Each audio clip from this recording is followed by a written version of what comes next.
우리에게 주시는 오늘 우리에게 주시는 하나님의 말씀은 마태복음 25장 35절, 36절 그리고 40절 말씀입니다.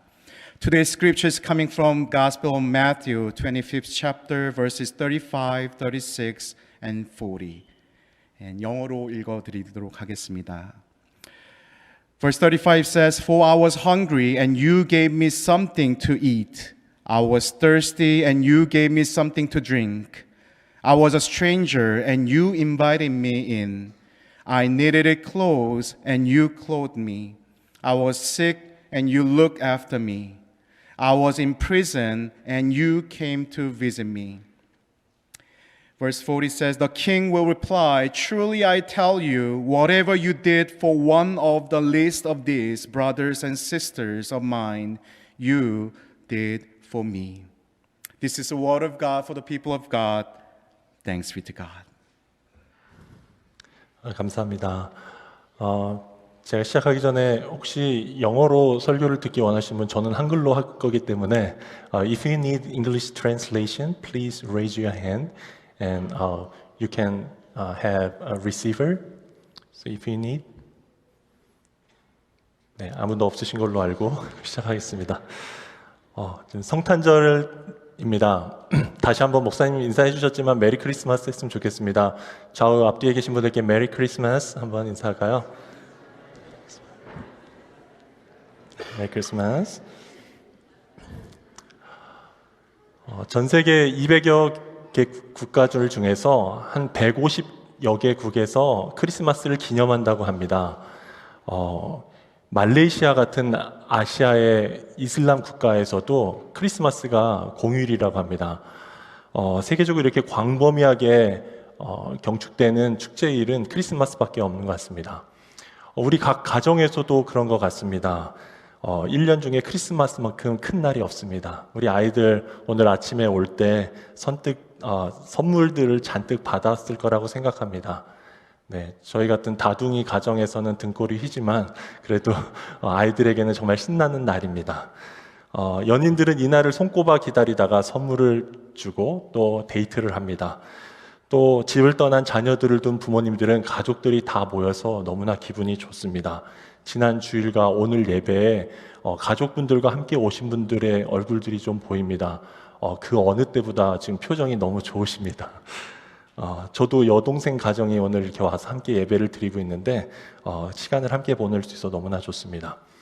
이렇게 크리스마스가 되면 모두가 기분이 들뜨고 좋습니다. 마음이 따뜻해지고 행복해집니다. 이제 예배를 왔으니까 빨리 예배를 마치고 집에 가서 크리스마스를 마저 즐기고 싶습니다. 아이들은 아침에 뜯어놓은 선물들이 눈앞에 아른거릴 것입니다. 또 어른들도 편히 쉬면서 가족들과 시간을 함께 보내고 싶습니다. 고로 이 설교는 단순 간결하게 빨리 끝내줬으면 좋겠습니다. 그러나 저는 여러분들의 모든 기대를 모른 채 하면서 잠시 시선을 다른 곳으로 돌려보고 싶습니다. 오늘은 이토록 편하고 아늑한 성탄절인데 우리는 그런 성탄절을 보내고 있는데 그렇지 못한 세상을 잠시 주목해 보고자 합니다. 지금 전 세계의 상황은 어떻습니까? 우리 삶 밖에 세상은 어떤 상태 가운데 있습니까? 러시아의 우크라이나 침공 이후 2년 10개월이 지났습니다. 월스트리트 저널에 따르면 그동안 이 전쟁으로 100만 명이 숨지거나 다쳤다라고 했습니다. 이 전쟁이 우리와 상관없는 줄 알았는데 북한이 참전을 하면서 남의 일이 아니게 되었습니다. 지금까지 한국 정부에 따르면 1,100명, 우크라이나에 따르면 3,000명의 북한군 사상자들이 있었다고 합니다. 이스라엘과 하마스 사이의 전쟁으로 지난해 가자 지구에서만 4만 5천 명이 사망했습니다. 그리고 200만 명의 난민들이 집을 잃고 헤매고 있습니다. 며칠 전 독일에서 테러가 있었던 것을 들었습니다.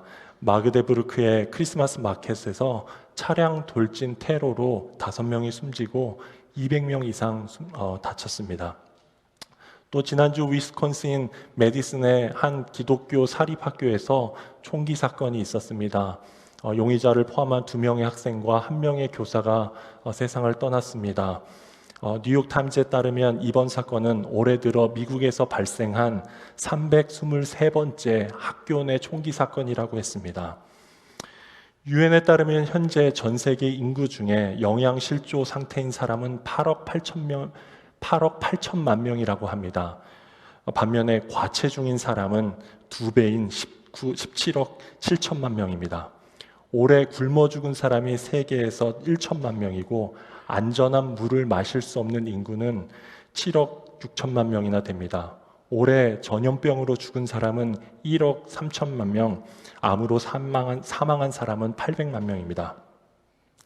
올해 한 해는 역사상 가장 더운 해로 기록되었습니다. 전 세계에서 일어나는 자연재해로 인한 사상자는 집계조차 어렵습니다. 이처럼 현재 이 세상은 전쟁, 테러, 살인, 굶주림, 질병, 재해 등의 고통으로 가득 차 있습니다. 그런데 이게 혹시 올해만 특별히 상황이 안 좋은 것입니까? 그렇지 않습니다. 매년 그랬습니다. 작년에도 재작년에도 안 좋았습니다. 10년 전, 20년 전에도 안 좋았습니다. 굳이 14세기의 흑사병이나 20세기의 양차 대전을 거론하지 않더라도 100년 전, 1000년 전 상황도 좋지 않았습니다. 인간들은 이토록 고통으로 가득한 세상 속에서 살아가고 있습니다. 성탄절을 보내면서 이 암울한 세상에 불편한 상황들을 떠올리는 건 별로 기분 좋은 일이 아닙니다. 그런데 예수님의 탄생을 기념하는 이 성탄절에 이런 고통스러운 세상을 생각해 보면서 자연스럽게 이런 질문을 해보게 됩니다. 도대체 이 고통 많은 세상에 예수께서 탄생하셨다는 것이 무슨 의미가 있는가? 그게 무슨 소용이 있는가? 라는 질문입니다. 예수께서 이 세상에 오신 이후 지난 2000년 동안 세상은 여전히 계속해서 고통스러웠습니다. 사실 예수께서 이 세상에 있기 전에도 이 세상은 고통스러운 일들로 가득했습니다. 그분이 없을 때나 오신 이유나 별 차이가 없습니다. 세상 속엔 여전히 고통스러운 일들 뿐입니다. 저 자신이 목사이지만 저도 의문을 갖고 골똘히 생각해 볼 때가 있습니다. 역사적 사건들만 계속 들여다보고 있으면 예수께서 오신 것이 인간 역사에 별로 큰 영향을 주지 못했던 것 같습니다. 예수의 오심을 근거로 연도가 BC와 AD로 나눴다는 거, 그거 빼고 크게 달라진 것 같지가 않습니다. 아니, 예수라는 분이 우리 기독교에서 말하는 하나님의 아들이라면, 하나님이시라면 역사 가운데 무언가 대대적인 변화가 있어야 했던 거 아닙니까? 예수의 존재 이후로 세상의 고통이 조금이라도 줄었다라고 해야 하는 것 아닙니까? 사람들이 조금이라도 덜 악해졌어야 되는 것 아닙니까? 근데 예수의 오심 이후 기독교라는 종교는 시작되었지만 솔직히 이 세상의 고통의 문제는 조금도 해결되어지지 않은 것으로 보입니다. 예수께서 이 세상에 오신 이후로 세상은 나아지지 않았습니다. 다시 질문해 봅니다. 이 고통 많은 세상에 예수의 탄생이 도대체 무슨 의미가 있습니까? 무슨 소용이 있습니까? 지금 여러분들은 편안히 성탄절 예배에 나오셨다가 설교 시간에 목사로부터 좀 예상 밖의 질문을 듣고 계십니다. 고통으로 가득한 세상 속에 예수님의 탄생이 무슨 의미냐는, 무슨 소용이냐는 질문을 듣고 계십니다. 저는 얼마 전 한 강의를 통해 한 연극에 대해서 알게 되었습니다. 작자 미상의 기다린 침묵이라는 제목의 연극입니다. 제가 이 연극의 줄거리를 잠시 들려드리겠습니다. 세상의 마지막 날 수십억 명의 사람들이 하나님의 보좌가 놓여있는 거대한 평야에 모여있게 되었습니다. 대부분의 사람들은 그들 앞에 비춰지는 놀라운 광채 앞에 몸을 움츠렸습니다. 그러나 몇몇 집단은 격하게 이야기하기 시작했습니다. 아니, 어떻게 하나님이 우리를 심판할 수 있어? 하나님이 우리가 겪은 고난에 대해 알기나 해? 한 젊은 여자가 눈에 불을 켰습니다. 그녀는 옵소매를 뜯어내고 나치의 강제 수용소에서 문신으로 새겨진 번호를 보여주며 말했습니다. 우리는 공포, 구타, 고문, 죽음을 참고 견뎠어. 다른 집단에서 한 흑인 소년이 또 옷깃을 내렸습니다. 흉한 화상 상처를 보여주며 말했습니다. 우리는 린치를 당했어요. 아무 죄도 없이 다만 흑인이라는 이유로 그렇게 당했단 말이에요.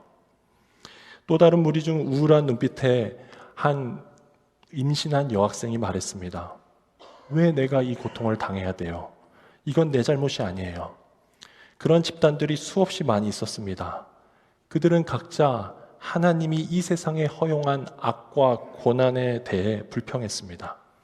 아니, 하나님은 눈물도 두려움도 없고 배고픔과 증오가 없는 하늘에서 사시지 않았습니까? 도대체 하나님은 이 세상에서 인간들이 견뎌야 했던 것을 알고는 계십니까? 라고 말했습니다. 각각의 집단들은 이제 지도자들을 하나씩 뽑았습니다. 그들 중 가장 많은 고통을 겪은 사람들이었습니다. 그들은 유대인 1명, 흑인 1명, 히로시마에서 온 사람 1명, 불구가 된 관절염 병자 1명, 또 약물로 인한 기형을 갖게 된 1명 등등이었습니다. 그들은 의견을 나누고 그 의견을 모아 이렇게 제안을 했습니다. 하나님이 우리를 심판하기 전에 우리가 하나님을 심판하자. 우리가 견뎠던 것을 그도 견디게 하자. 그들의 결정은 하나님도 이 세상에서 인간으로 살아봐야 하겠다고 선고를 내리는 것이었습니다. 사람들은 말했습니다. 이왕이면 유대인으로 태어나게 하자. 사생아처럼 태어나게 해서 그의 출생을 의심받게 하자. 가난한 집에 태어나게 해서 극한 육체 노동을 하게 만들자. 가족조차 그를 미쳤다고 생각하게 만들자. 인생의 가장 중요한 시점에서 가장 가까운 사람에게 배신받게 만들자. 사람들이 손가락질하고 침뱉게 하고 비난받게 만들자. 편견에 찬 배심원들에게 재판을 받게 만들자. 비겁한 재판관에게 선고받게 하자. 그에게 참혹한 고통을 받게 하자. 마지막에 혼자라는 것이 뭘 의미하는지 무섭게 맛보게 하자. 그 다음에 그를 비참하게 죽게 하자. 각 지도자들이 자신의 몫의 내용을 발표할 때마다 찬성의 술렁거림이 들려왔습니다. 그런데 마지막 사람의 발표가 맞춰졌을 때 갑자기 긴 침묵이 시작되었습니다. 아무도 한마디도 하지 못하게 되었습니다. 아무도 움직이지 않았습니다. 왜냐하면 그 순간 모두 하나님이 이미 그 형벌을 받았다라는 것을 알게 되었기 때문입니다. 이 연극에서 인간들은 자신들이 당한 고통만큼 자신들이 고안해낼 수 있는 최고의 형벌을 하나님께 내렸습니다. 그런데 알고 보니 하나님은 그 형벌을 이미 다 받으셨습니다. 예수 그리스도를 통해 이미 다 받으셨습니다. 저는 이 연극에 대해 듣고 나서 다시 줄거리를 찾아 읽고 두 가지 사실을 깨달았습니다. 먼저 이 연극을 통해 예수 그리스도께서 이 세상에 오신 것은 이 고통받은 세상에서 인간들이 겪고 있는 고통들을 최대한 많이 끌어안기 위한 의도였음을 깨달았습니다. 하나님이 인간이 되셔서 한 인간이 겪을 수 있는 고통을 흡수하듯 모두 끌어안았던 것이라고 할 수 있습니다. 지난주에 설교 시간에 들었던 것처럼 하나님은 우리에게 관심이 많이 있으십니다. 이스라엘 백성들의 고통을 들으시고 보시고 아셨던 것처럼 지금 우리 각자의 고통에 대해 듣고 계시고 보고 계시고 알고 계십니다. 하나님께서 인간이 겪고 있는 이 세상의 많은 악과 고난을 아실 뿐 아니라 나아가 직접 그 고통의 한복판으로 뛰어들기로 하셨습니다. 고통의 당사자, 고통의 희생자가 되기로 하셨습니다. 마치 그 고통을 모두 끌어안아 자신 안에 다 흡수하고자 하셨던 것처럼 보입니다. 분명 예수 그리스도께서 믿는 자들의 고통을 아시고 동참하십니다. 교회를 핍박하려고 했던 사울에게 왜 나를 핍박하느냐라고 하셨습니다. 그러니까 교회가 아프고 어려울 때 함께 아파하십니다. 그렇다고 하나님이 믿는 사람들의 고통에만 함께 하시는 것은 아닙니다. 오늘 읽었던 마태복음 25장 말씀에서 예수 그리스도는 이 세상의 모든 종류의 고통 가운데 있는 이들과 당신을 동일시하십니다. 마태복음에서는 배고프고 목마르고 나그네되고 헐벗고 병들고 감옥에 갇힌 자들만 나왔습니다. 그들은 고통 속에 사는 인간들의 대표자들이라고 할 수 있습니다. 설교 초반에서 제가 영양실조에 걸렸던 사람들, 굶어 죽었던 사람들, 마실 물이 없는 사람들, 또 난민 되어 떠돌아다니는 이들, 전염병과 암으로 죽은 사람들에 대한 통계를 말씀드렸습니다. 그들 모두들에 대해서 예수님께서는 그들과 내가 하나다라고 말씀하십니다. 예수님께서 이 땅에 계신 동안, 그리고 지금도 그들 속에서, 우리 속에서 우리와 함께 고통을 받고 계신다고 말씀드립니다. 예수께서 이 고통 많은 세상에 오신 게 무슨 소용이 있습니까? 라고 제가 물었습니다. 아무 소용없어 보일 때가 있습니다. 그러나 예수님께서는 이 땅에 오셔서 인간들의 모든 고통을 다 끌어안으시려고 했습니다. 이왕 오신 김에 모든 고통을 다 없애버리셨으면 좋았을 텐데 당장 그렇게 하진 않으셨습니다. 그러나 그 고통을 외면하진 않으셨습니다. 그 고통의 자리에서, 그 고통의 한복판에서 고통받는 자들을 위해 고통받는 자들과 함께 고통의 희생자가 되어주셨습니다. 두 번째로, 하나님께서 예수 그리스도를 통해 고난을 받으신다는 사실에서 저는 하나님의 사랑을 느낍니다. 기나긴 침묵의 연극에서 사람들은 하나님이 인간의 고통을 모를 거라고 직접 당해봐야 한다고 했습니다. 그러니까 그 고통 자체보다 하나님의 무관심이 더 참을 수 없는 것처럼 말했습니다. 그러나 하나님께서는 앞서 말씀드린 대로 인간의 고통을 끌어안으려고 하셨습니다. 그 말은 인간들을 위해 자신을 고통에 내어주셨다는 말과 같습니다. 자신을 고통과 고난에 내어주었다는 말은 사랑한다는 의미입니다. 사랑하는 대상을 위해 희생하지 않는 사랑은 참 사랑이라고 말할 수 없는 것과 같이, 사랑하면 상처와 아픔을, 고통을 경험하기 마련입니다. 마찬가지로 하나님은 인간을 사랑하셨기 때문에 고난받기를 주저하지 않으셨습니다. 이것이 타 종교와 우리 기독교의 근본적인 차이라 믿습니다. 우리 하나님은 불교의 부처와는 다릅니다. 예전에 존 스타트 목사님이 말했듯이 부처상은 팔짱을 끼고 다리를 꼬고 눈을 감고 보일 듯 말 듯한 미소를 띠고 세상의 고통으로부터 멀리 떨어져 있습니다. 이슬람의 알라는 모든 것을 계획하고 통제합니다. 세상 모든 일이 알라의 뜻에 달려 있습니다. 모든 고통은 시험입니다. 순종과 인내만이 강요될 뿐입니다. 그러나 우리 기독교의 하나님은 이 세상의 고통을 좌시하지 않으시고 그 고통으로부터 벗어나 있기를 원하지 않으셨습니다. 고통 속에 있는 인간들에게 순종과 인내만을 강요하지 않으셨습니다. 대신 하나님의 완전하며 최종적인 계시이신 예수 그리스도를 이 세상에 보내셨습니다. 그렇게 직접 고통을 끌어안고 희생자가 되셨습니다. 그렇게 고통 속에 있는 우리와 연대하셨습니다. 우리들과 연대하는 사랑을 나타내셨습니다. 이것이 우리가 잘 알고 있는 요한복음 3장 16절의 의미입니다. 하나님이 세상을 이처럼 사랑하사 독생자를 주셨으니, 하나님께서 그를 이 고통 많은 세상에 보내셔서 우리를 얼마나 사랑하는지를 보여주셨습니다. 다시 고통 많은 세상 가운데 예수께서 태어나신 것이 무슨 소용인가 묻는다면 아무 소용 없어 보인다고 대답하기 쉽습니다. 우리가 겪고 있는 이 고통에 아무런 도움이 되지 않는 것 같습니다.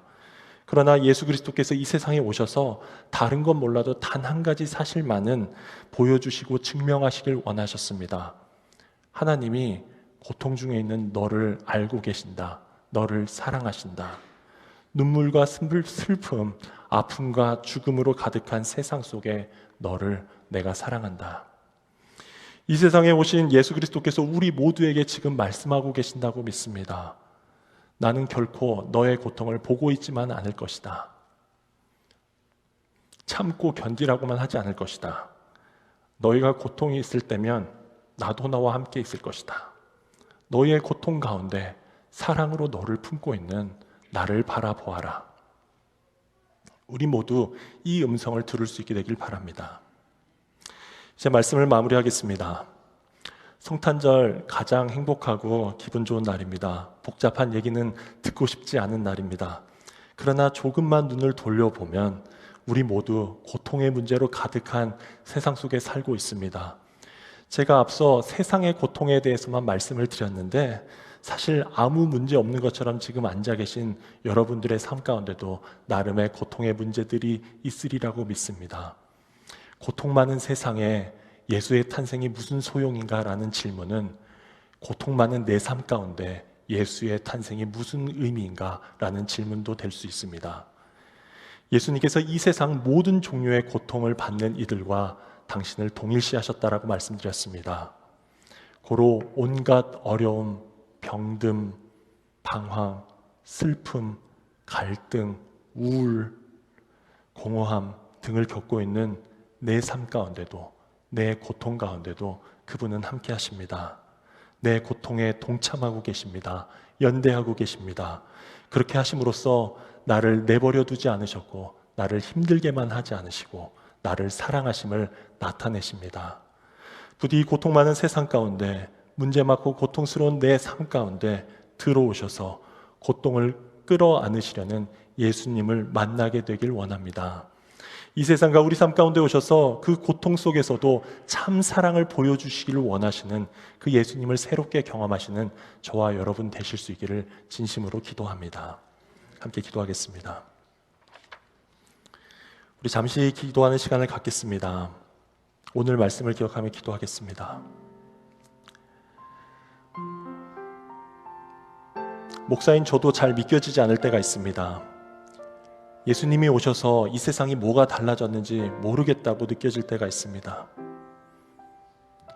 그러나 힘들고 고통스러울 땐 제가 혼자가 아님을 믿습니다. 제 곁에 예수께서 함께하고 계심을 믿습니다. 제가 하나님의 사랑받는 존재임을 믿습니다. 이 시간 우리 자신과 지금 함께하고 있는 사랑하는 가족들을 위해 기도하겠습니다. 주님, 제가 고통 속에 있을 때 나와 함께 하신다는 말씀을 경험하게 하옵소서. 지금 함께 예배하는 저희 자녀들이 어려움 가운데 있을 때 주님께서 그 고통 중에 동참하심을 경험하게 하옵소서. 그 시간을 어떻게든 버티고 이겨내는 것이 아니라 주님의 사랑을 경험하는 시간이 되게 하여 주옵소서. 또한 우리가 누리는 이 성탄절과 다른 종류의 시간을 보내고 있는 이웃들과 세상 사람들을 위해서도 기도하겠습니다. 인류의 모든 고통을 끌어안으신 예수님, 지금 고통 중에 있는 이들의 고통에 동참하여 주옵소서. 그들의 삶 가운데 당신의 사랑을 나타내 주옵소서. 이 시간 함께 기도하겠습니다.